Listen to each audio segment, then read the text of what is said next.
નમસ્કાર દર્શક મિત્રો, હું શીતલ મહેતા ન્યૂઝ ઓફ કચ્છમાં આપનું સ્વાગત છે। જોઈએ આજના સમાચાર।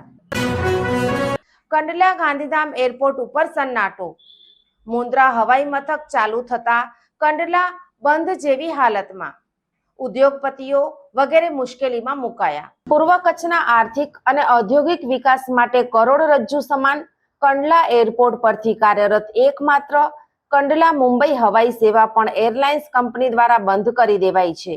દેશના વિવિધ પ્રાંતો સાથે હવાઈ જોડાણની માંગણીઓ વચ્ચે ચાલુ સેવા પણ બંધ થતા આ વિસ્તારના ઉદ્યોગપતિઓ, શિપિંગ એજન્ટો અને સામાન્ય મુસાફરોમાં નિરાશા ફેલાઈ છે। વેકેશનના કારણે દિલ્હી કે મુંબઈ જવા ટ્રેનમાં જલ્દી ટિકિટ મળતી નથી, તેમજ મુન્દ્રા એરપોર્ટ શરૂ થયું નથી, તેમાં પણ વિલંબ સર્જાયો છે। ત્યારે હવાઈ મુસાફરી માટે સંકુલવાસીઓને 60 કિલોમીટર ભુજનો ધક્કો ખાવો પડશે। પૂર્વ કચ્છ અને ખાસ કરીને ગાંધીધામ કંડલા સંકુલમાં હજારો કરોડો રૂપિયાનું રોકાણ થયું છે।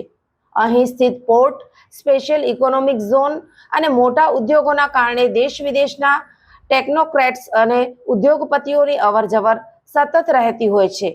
ઉદ્યોગ જગત માટે સમય બચાવવા સુદ્રઢ હવાઈ સેવા પ્રાથમિક જરૂરિયાત છે।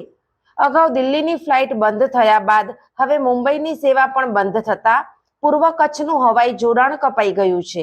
કંડલાની એકમાત્ર ફ્લાઇટ પણ બંધ થતા હવે આ વિસ્તારના લોકો પાસે ભુજ એરપોર્ટ સિવાય કોઈ વિકલ્પ બચ્યો નથી। મુન્દ્રા એરપોર્ટ હજુ પેસેન્જર સેવા માટે શરૂ થયું નથી। પૂર્વ કચ્છના વેપારી મંડળો અને ચેમ્બર ઓફ કોમર્સ દ્વારા અગાઉ અનેકવાર કંડલાથી દિલ્હી, બેંગ્લોર અને હૈદરાબાદ જેવી ફ્લાઇટ્સ શરૂ કરવાની માંગ કરવામાં આવી હતી। જો કે નવી સેવાઓ શરૂ થવાને બદલે ચાલુ સેવાઓ પણ બંધ થઈ જતા હવે કંડલા એરપોર્ટ માત્ર શોભાના ગાંઠિયા સમાન બનીને રહી ગયું છે।